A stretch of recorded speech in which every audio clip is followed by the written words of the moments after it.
Welcome to the Silhouettes of Success podcast with your host, successful entrepreneur, broker, and business mentor, Amber Weitzer. Because success comes in all shapes, sizes, and styles, the Silhouettes of Success podcast is shining the light on industrious women with a collection of curated conversations of intentional inspiration designed to inspire your heart, ignite your mind, feed your soul, and gift you with actionable insights directly from inspirational, everyday women who've shown tenacity, grit, and grace, having taken on the challenges in their lives and business and won. Remarkable, down-to-earth, and relatable, Amber and her guests will share with you uplifting and extraordinary real-life success stories, motivational ideas that just might help spark something within you. With the deepest desire to serve you, help you grow so you can begin to shine the light that will illuminate your very own silhouette of success. So, let's get to it. Hello, and welcome to the Amber Weitzer podcast, Silhouettes of Success. Today's Silhouette of Success has had me awestruck from our first meeting when I was able to attend one of her livestock presentations in Fort Worth, Texas. Her quest for answers and downright zest for life is beyond inspirational. She's been on a fabulous journey and is here to share some of her silhouette of success with us today. And she's probably just getting started. With her strong background in ranching, agriculture, business, and life in general, she just might help provide you with an extra spark of inspiration to get you one step closer to your goal. So please, help me extend a warm welcome to Sondra Wallace, speaker, rancher, owner of OW Ranch, and founder of Farm Tours. Hello there. Hi, Amber. Thank you so much for taking time to visit with us today. We are so excited to talk with you. Thank you so much. Sondra, to help illustrate your silhouette of success for our audience, would you like to share a little bit about your background? Start wherever. Well, thank you. Well, I am very proud to say that my family has been farming or ranching in North America for 16 generations. And I'm very proud to say that my grandkids are the 18th. They are on working ranches. So we happen to be in the cattle industry right now, beef cattle. But I was raised on a ranch in southwestern Kansas where we had wheat, alfalfa, and purebred cattle. So long history and very proud of it. That is phenomenal. So you're still in, of course, ranching today for our audience that may not know what I know. Yes. Yes. My husband is always asking when he gets to retire, and I have him look out the window and say, that's those cows. When you get rid of them, you can retire. But cattlemen never get rid of them. They have no hobbies. A true cattleman has no hobbies. They don't play cards. They don't golf. Their sole thought process is those cows. Oh, well, that's wonderful. It's interesting, in your Silhouette of Success journey, you and I had talked previously, and so I'll tee it up, and no pun intended, Okay. You just mentioned golf. I don't play golf. I don't know how that just happened. You know, when we look at other successful women in whatever spectrum they find their success, but a lot of times we sit back and we think, we hear about the why factor. You have a beautiful journey, and again, you're just getting started, but do you know what was your why factor? Can you talk to or share with our audience how you knew what your path in life might look like? That is such a great question, and I think everyone looks for purpose. I was, again, raised in agriculture, went to school and actually got my education in clothing design.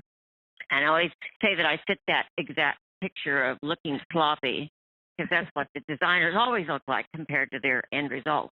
And thought I was going to get away from agriculture, honestly. And fell in love with a cattleman and kind of got back into it, obviously.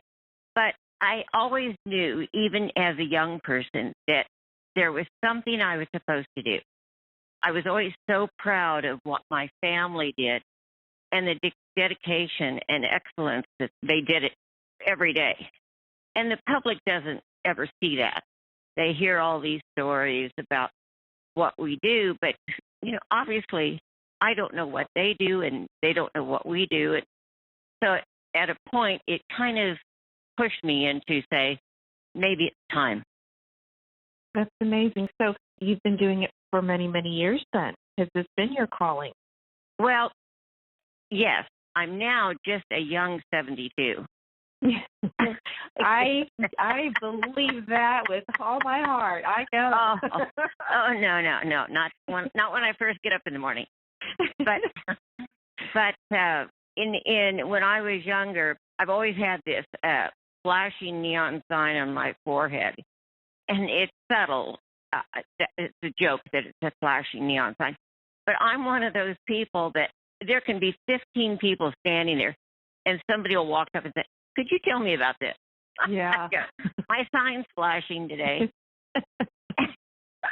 And so people would ask me things, and I said, if I know the answer, they'll get a factual answer. I will never mislead anyone.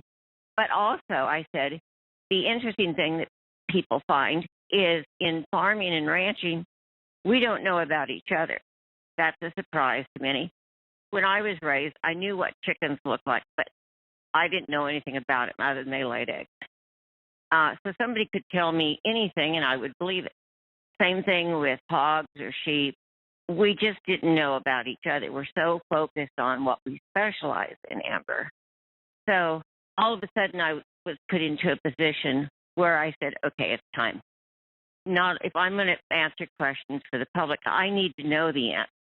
So in the late 80s, I spent over 120,000 hours of research to make sure that not only did we have the answer, but that it was factual, and to cut out the marketing. There's so much marketing, and the public's had enough of that. Wow, 120,000 hours of research, and we are all benefactors of that. Yeah, and it's interesting. What or how did you embark on that mission on a daily? What would that look like for you? Would you maybe have someone ask a question, or was there a topic that interested you and you would dive in?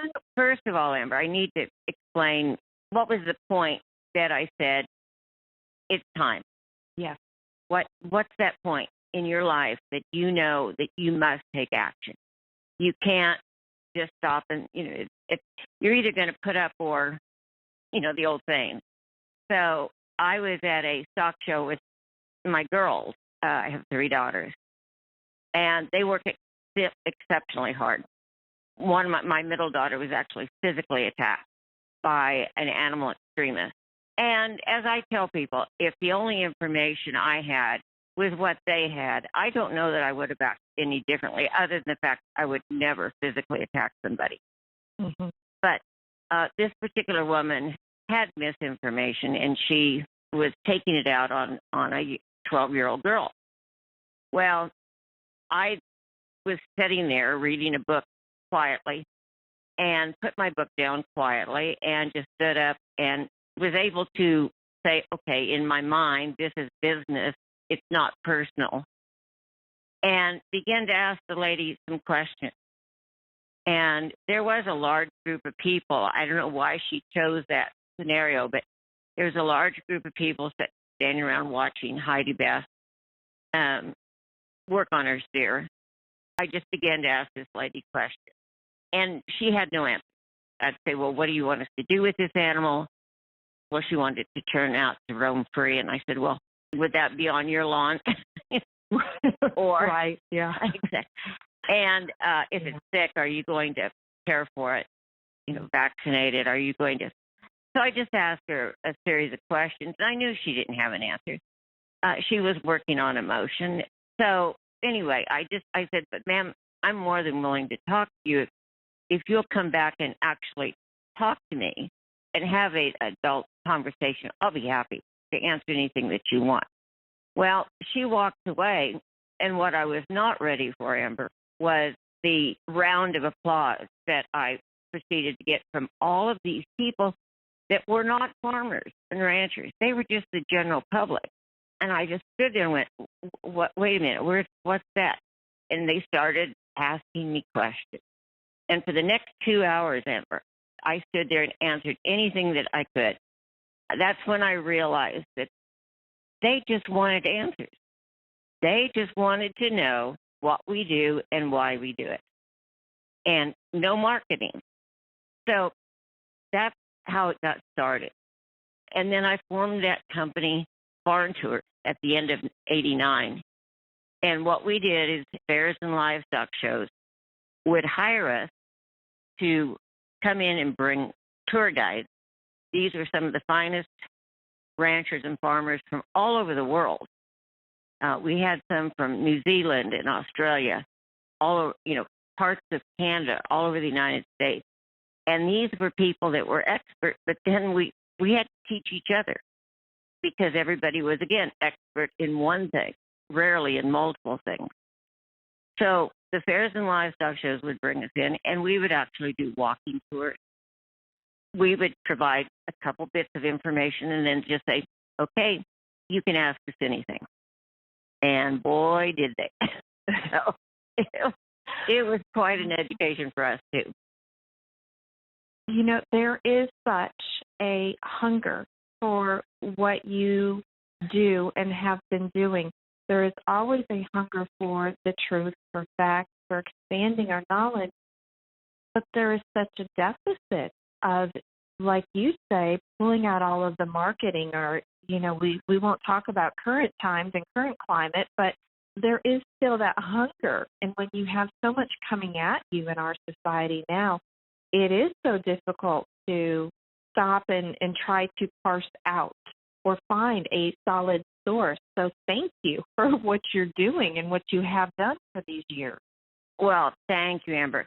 And you're right. There is so much marketing and so much misinformation out there.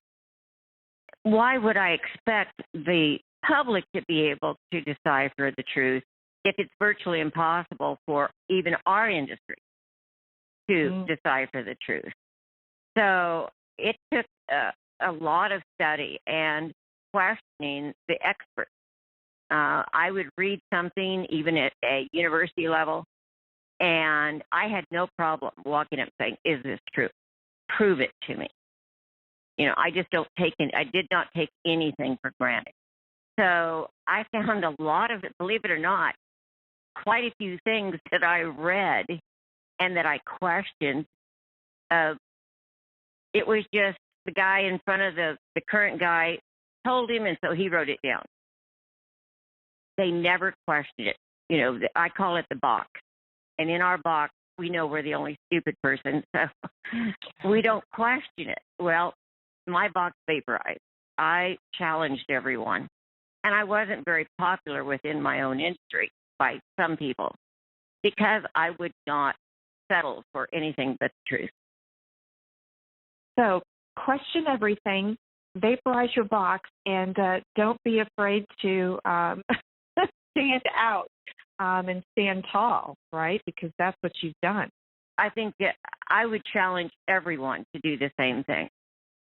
Please get rid of your box. That holds up everyone to excellence. Don't be afraid to challenge anyone, and especially at university level.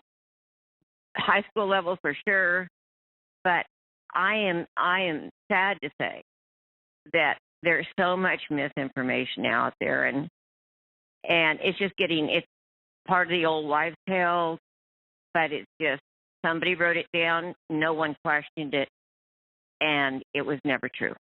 And it's just being passed down as factual, if you will. Exactly. Regurgitating it.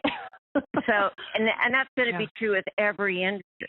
Mm-hmm. So I just happen to be the crazy one in my industry.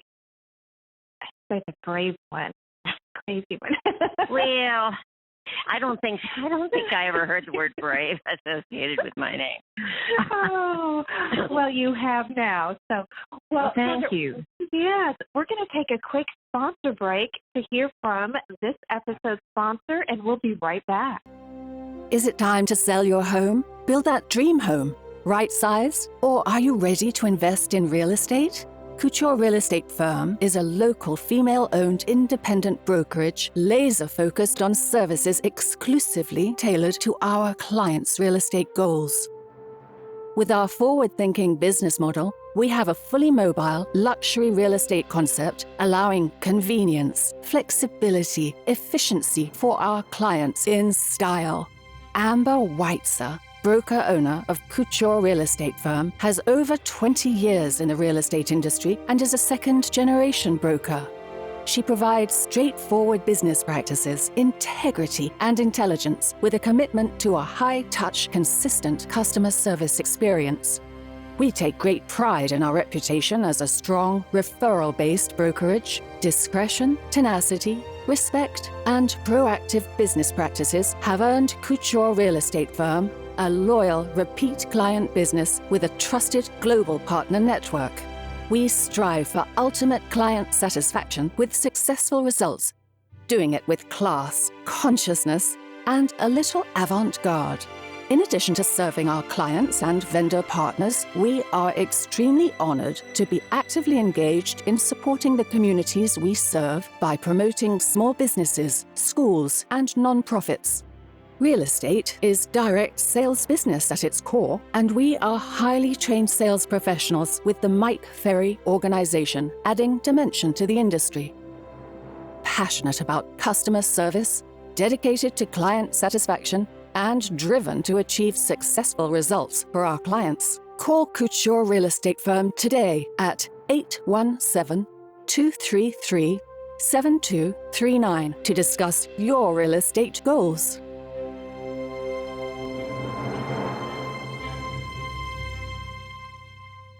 Wonderful. We are back. So, do you have intrinsic motivators? Could you share with the audience, because you've had amazing success in your world at all different levels. So what would you maybe talk to the audience or share about motivation? Or is there ever a time you just feel like you're stuck or in between, a barrier? How could you give some advice to others? Well, as I mentioned, Amber, I was very fortunate to have some amazing people work for me. I don't know if work for me is the right term either. They just helped join in the craziness. But I was very fortunate to have a lot of some of the best college students in North America. And I would do interviews with people and all over the U.S. And what I found was sometimes they didn't believe in themselves. So there's a difference between having an ego, which can sometimes get out of hand, or somebody just confident that they could contribute something. I was very fortunate to have an eye for some of those people that you could see they were so shy, they were so introverted, but yet I could see something there that they were just afraid to speak up. When we were able to provide them with the absolute truth and we backed it up, these people just flourished. They had a sense of confidence.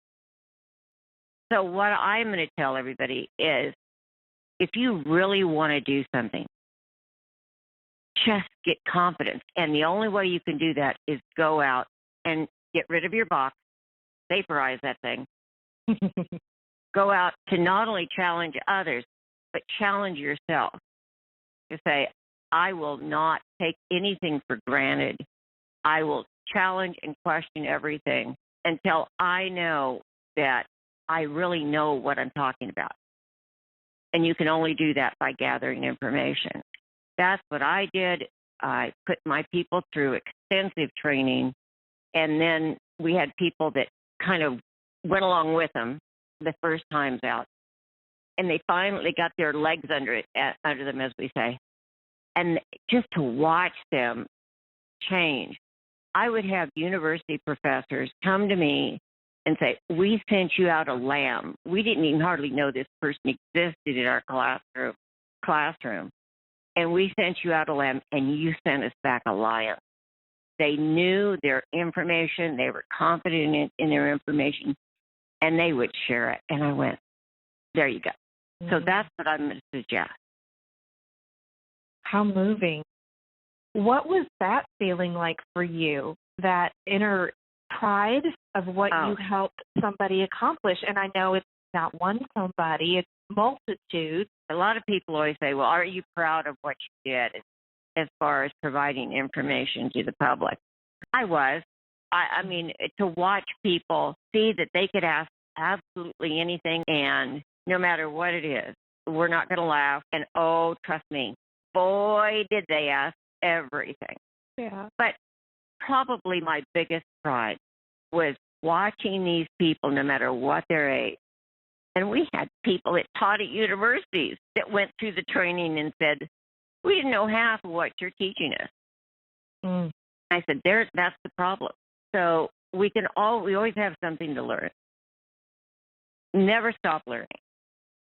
I would have farmers that were poultry farmers out of Minnesota, and to watch them just give them a vehicle to tell the public about what they do. That was my pride. Do you stay in touch with anybody or all of the above? What's that like for you after helping everybody? Do you hear from anybody? I do. I do hear from some. I think over the years, we probably trained somewhere near 500 all over the world. And we all had the Red Book. The Red Book was our, quote, Bible, and I don't want to really associate it to that level, but it was our source of information. And so if somebody asked a question that they didn't have the answer to, they could reference that, or I was a phone call away. So my job was to make sure if somebody asked a question and we couldn't answer it, my job was to find the answer. But I am so proud to say we have multiple CEOs of Fortune 500 companies. We have people that have sat in Congress, U.S. Congress. We have people that are multimillionaires several times over. And really all I did, Amber, was give them the confidence that they could succeed if they're willing to work hard enough. Well, I hear what you're saying, and I will let you know from my heart in observing you, and it's not just all. You say it so lightly. The confidence that you are able to help instill in others is life-changing. It is absolutely life-changing, as I know you've observed, but without your guidance, without you asking questions early on and doing the research, you've laid the groundwork for so very many to just live a life that they probably wouldn't have found without your help. So, ay. Well, thank you. Wow. But now, Amber, you know, we talked about what I did, but would you like for me to share even one thing that maybe you heard me say and might have surprised you?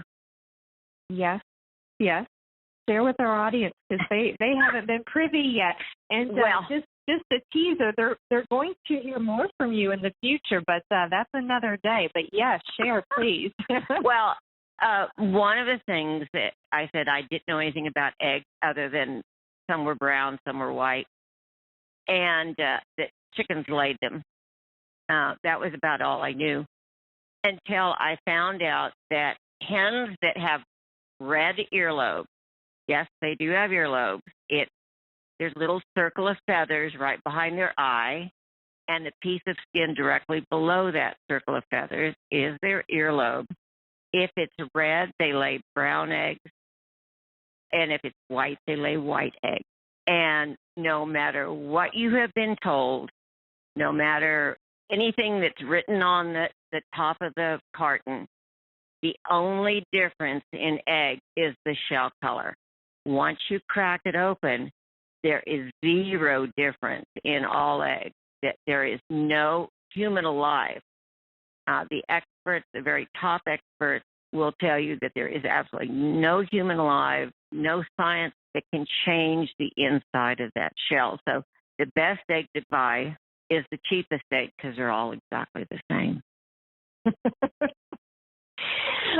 think our entire group that day, and again, it's been several years, but obviously we've all held on to so many kernels of knowledge, but that one is one of the favorites. That is one of the most popular ones that sticks with everybody because you just stop and you look at each other and you start, it's what they call a head scratcher.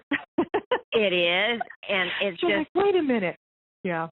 oh, in New England, the only time they can sell white-shelled eggs is at Easter time because for generations there have been a company that sells brown eggs who has said brown eggs are the best eggs.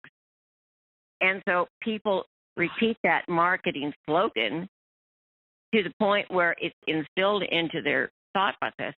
They will never buy a white egg. And those people truly believe those eggs have been bleached. Really? Oh, so that's what I'm saying as far as the misinformation out there is just amazing, and it's usually marketing based. Somebody's trying to sell you something for more money. So I always say the more writing that's on the top of the carton, and especially if it's colored ink, that's expensive. So that's why they have to charge you more money. It's not what's inside the carton. So I know our audience is taking notes and probably going to have to replay this because they probably are doing what we all reacted with, your jaw dropping, looking at your neighbor. I hope they weren't driving when they heard that. So, oh my goodness. Well, as we get to know your silhouette story, and for our audience, get ready to take some notes. Could you share some of your favorite, or do you have a favorite genre of book or authors? I know you're a lifelong learner, but is there anything that you'd want to share that would come to top of mind with the audience? Oh, my gosh, Amber. You know, this is probably the most discouraging thing for me, is people have come to me over the years. In fact, every day that I was out there, and I did the tours for almost 20 years, but every single day, people would walk and go, "When are you going to write a book?" And I was honest with them. I said, "You ask the question, I'll give you the answer. I have the worst ADD ever." And the fact that I'm used to working from very early in the morning to very late at night. So to sit down and write would be a very difficult task for me. But I went out to try to find out, was there something out there for the public where they could at least start a thought process. I went to Barnes and Noble, all the different bookstores. I looked on any retail source that I could find. And sadly, virtually every book that I found out there had so much misinformation because they did just what everybody else did. If it was written down by somebody else, it must be true. Well, no, not necessarily. And so I really can't, sadly, provide those resources. Well, I think we're going to address that. But I would say that perhaps in looking back at my notes from just this conversation alone, it's question everything and do your research on that. So, I know you're sun up to sundown and probably 7 days a week, but how do you relax and unwind, or what inspires you? Relax and unwind is a tough one. But I did tell you that I did the tours for about 20 years. And then at one point, around 2006, I was actually injured by a horse accident. My traveling came to an abrupt end. So my relaxation is more frequent than I'd want it to be, but it was also forced. But the only thing that I avail myself to today is working here on the ranch as much as I can, and my husband as well. But we have a great family resource that are close by that help us out here at the ranch. I do continue to do some of guest speaking. One venue is the Fort Worth Stock Show that I will do that once per year. Yes, and we're ready for that to come back next year, too. Well, I tell them that they may have to push me in a wheelchair, but no, but we will. as long we'll as come get you. as long as they'll have me, I'll be happy to come. Yeah. And one of my prides is people will come, after the shows, and I say, you ask me anything. If I'm standing there and you can find me, please come up and ask me absolutely anything that you'd like to know. Oh, mercy. Well, Sondra, as we start to wrap up, and it, of course, has been a blessing and sincere honor visiting with you and sharing just a tiny morsel and a teaser, if you will, with our audience. But as we wrap up the visit and respecting the promise to share intentional inspiration with our audience, would there be, or would you reshare maybe your one key piece of go-to advice for them? My go-to advice is, if you have a passion, that has to be the first requirement. Are you passionate about something, anything? And if you are passionate, that gives you the drive for the hard work. Because whatever you're going to do is going to be hard work. And you're going to have good influences and multiple bad influences. People that have never had a passion, Amber, will try to divert you from reaching yours. It's as though they can't understand that you have to work that hard. Do not let those people divert you from your excellence. Do not let those people divert you from your passion. And then go out, get your confidence, and you'll do that only about learning and opening up that invisible box. And that's really what I would tell them, is work, hard work, and passion. Beautiful. I'm envisioning all of that, and all I see now is my box vaporizing. So I'm going to have to work on that. Yes, vaporizing my box. So, oh, wonderful. Well, as we close out, is there any contact or socials or email, or is there any place that you'd want to share with our audience to connect with you or support you in your continued success? I would love that. If somebody has always wanted to ask something and didn't know where they could go, I may be afraid that I opened up that source. But if they truly have been concerned about something they've heard out there, or they really want to know, that is Angus beef better? Should you pay more money? Well, I raise Angus cattle, and the answer is do not pay more money. It's great beef. We're just better marketers, as we tell people. So if someone wants to contact me, they can do so through my email, and that is Sondra, Sondra, at OWRanch, like Texas.com. I don't answer my emails every day, but I do so as often as I can. Perfect. And we will be sure to share that in the resource section of the podcast so they can find you there as well. Sondra, thank you once again for sharing your time with us, your depth of experience and silhouette of success story. It has been a genuine pleasure. Thank you, Amber. Thank you. Bye-bye. Bye-bye. Thank you for joining us on this episode of the Silhouettes of Success podcast. If you enjoyed the show, make sure you subscribe so you don't miss out, and join us for all the new episodes. We are here for you and with you. We encourage you to share this podcast on all your socials and pass on the light to help illuminate another silhouette of success. Amber would love to hear from you, and you can find her on Facebook, LinkedIn, Instagram, or head over to amberweitzer.com. Let's connect. Help us all shine and leave us a review too. To find out the latest ways to inspire your heart, ignite your mind, and gain actionable insights, subscribe at amberweitzer.com. We are honored, humbled, and full of joy that you've tuned in. Remember, you are exactly where you need to be, right here with us. This is the Amber Weitzer Podcast, Silhouettes of Success.